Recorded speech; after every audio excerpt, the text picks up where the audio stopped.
यमुनानगर में सरकारी विद्यालयों और अध्यापकों की कमी के चलते बच्चों के भविष्य को बनाने के लिए अच्छी शिक्षा देने के सरकार के दावे जमीनी हकीकत को कुछ अलग ही बयां कर रहे हैं। ऐसा ही मामला शनिवार को राजकीय आदर्श संस्कृति प्राथमिक विद्यालय शादीपुर में देखने को मिला, जहां पर 457 बच्चों को पढ़ाने के लिए मात्र 2 अध्यापक हैं। जेबीटी अध्यापक भूषण जगदीप ने बताया कि यहाँ पर बाल वाटिका से लेकर कक्षा 5 तक 457 बच्चे पढ़ते हैं। पहले यहाँ पर 12 अध्यापक थे, लेकिन 10 अध्यापकों की ट्रांसफर होने के बाद उनके और एक अध्यापिका के अलावा कोई स्टाफ भी नहीं है। उन्होंने बताया कि सरकार ने उनकी ड्यूटी बीएलओ के लिए भी लगा रखी है। वहीं एक अध्यापिका मिड डे मील और कार्यालय की डाक भी देखती है। इससे बच्चों की पढ़ाई का भारी नुकसान हो रहा है। इसकी जानकारी हमने जिला शिक्षा विभाग को दी हुई है, लेकिन अभी तक कोई अध्यापक यहां पर नहीं नियुक्त किए गए हैं। उन्होंने कहा कि पंचकुला से अतिथि अध्यापक यहां आने के लिए तैयार है, पर सरकार उन्हें भेज नहीं रही है। उन्होंने कहा कि अगर जल्द और अध्यापकों की यहां नियुक्ति नहीं की गई तो बच्चों की पढ़ाई का अधिक नुकसान होगा। इसको लेकर शिक्षा विभाग और सरकार को ध्यान देने की जरूरत है।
सर आपका? मेरा नाम भूषण जगदीप है और जेबीटी पोस्ट पे हूँ, GMSPS शादीपुर। सर ये बताया जा रहा है कि यहाँ 460 बच्चे हैं और उनमें स्टाफ की कमी है। सर ऑन रोल हमारे पास इस समय 457 बच्चा है और हम 2 अध्यापक हैं यहाँ पर।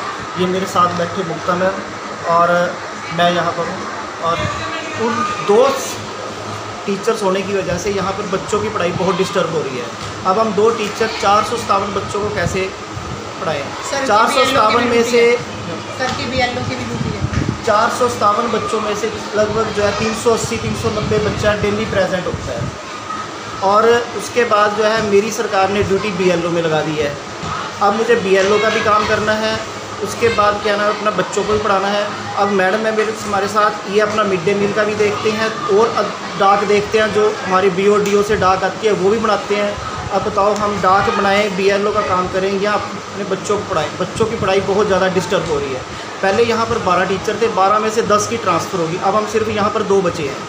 अभी यहाँ पंचकुला से कुछ हमारे गेस्ट टीचर जो हैं वो आने को तैयार बैठे हैं, लेकिन सरकार उनको भेज नहीं रही। अगर आज सरकार वहाँ से यहाँ भेज दे तो हमारी ये प्रॉब्लम बहुत हद तक बहुत समस्या हल हो जाती है। अगर हमें सिर्फ 3 टीचर और मिल जाए, 6 क्लास से हमारे पास बाल वाटिका 3 से लेकर 5वीं तक मैं कह रहा हूँ हमें सिर्फ 3 टीचर और मिल जाए, हम अपने बच्चे को, अपने स्कूल को वेल मैनेज कर लेंगे। हम सरकार से ज़्यादा डिमांड नहीं करते, सिर्फ इतनी मेरी डिमांड है कि हमें सिर्फ 3 टीचर और अवेलेबल करा दें। कब से प्रॉब्लम चल रही है ये प्रॉब्लम हमारी अप्रैल से चल रही है, जब से क्या ना अपना जो है ना ट्रांसफ़र हुई है। तो प्रशासन को आपने बताया नहीं कि हमारे पास कमी है स्टाफ की? सब कुछ पता है। हम DW सर से भी मिलकर आए हैं, मैं और मैडम जाकर 2-3 बार मुलाकात हो चुकी है। हमने अपनी समस्या अपने अधिकारियों को अवगत करा रखा है, लेकिन वो भी बेबस है, वो भी टीचर कहाँ से अवेलेबल कराएंगे। ये ऊपर से अपना DSC से या अपना गवर्नमेंट इसके बारे में जब तक नहीं सोचेगी, सरकार इसके बारे में नहीं सोचेगी, तब तक ये इस समस्या का हल नहीं होने वाला। पहली से लेकर 5वीं तक क्लास हैं आपके, तो कैसे मेंटेन करते हैं आप लोग? बाल वाटिका 6 क्लासें हैं टोटल।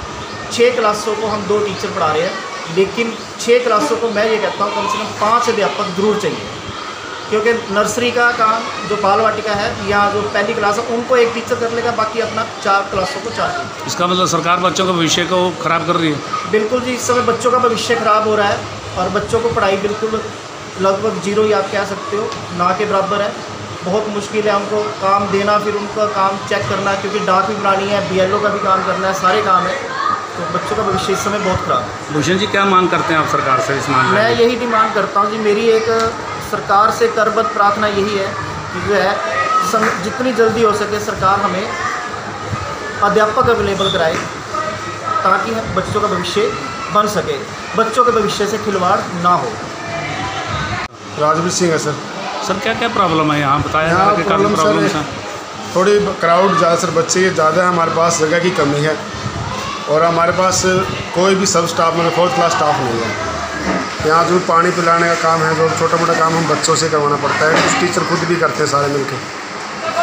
तो सर ज़्यादा तो समस्या हमारे यहाँ 4th क्लास की है। एक हमारे यहाँ प्राइमरीज में जो स्टाफ नहीं है, 2 टीचर है, 460 बच्चे हैं। ये समस्या है सर हमारे। सर बताया जा रहा है अभी जगह भी कम है यहाँ, जगह भी कम है सर, थोड़े बच्चों के हिसाब से बहुत जगह कम है। कितनी जगह कम है और आपके पास बच्चे कितने हैं? बच्चे हमारे पास टोटल है सर टोटल 960 बच्चे सर हमारे पास। सेकेंडरी के कितने टोटल सर सारे नीचे से अब टोटल 960 का 960 बच्चे। तो प्रॉब्लम जो है प्राइमरी को ज़्यादा है या आपको ज़्यादा है? सर दोनों की है, दोनों की। दोनों की। तो क्या क्या प्रॉब्लम आपने विस्तार से बताएं? तो प्रॉब्लम सर यहाँ हमारे स्टाफ की तो है ही, प्राइमरी स्टाफ की तो है ही है। दूसरा बच्चों की भीड़ की है, बच्चों के लिए ग्राउंड भी नहीं है, बैठने के लिए स्टेबल जगह नहीं है, लाइट का वो भी थोड़ा सा इशू रहता ही है। सोलर हमारा ये भी थोड़ा लाइटें कम निकालता है, इशू में चलता रहता है। तो इस मामले में प्रशासन को आपने बताया कि क्या क्या प्रॉब्लम है आपको? सर प्रशासन यहाँ हमारे अधिकारी लोग विजिट करते रहते हैं, बताते रहते हैं। अभी थोड़ा वो भी कह देते हैं कि सरकार की तरफ से कोई प्रावधान होता है तो ज़रूर करेंगे, ये बोला है। तो स्टाफ के बारे में आपने बात नहीं बताई? स्टाफ भी कम है। स्टाफ के बारे में स्टाफ की सर डिटेल मांगी जाती है, हर बार हम डिटेल देते हैं। हर बार उन्होंने मांगा है उसके अकॉर्डिंग हमें। तो ये प्रॉब्लम कब से आ रही है?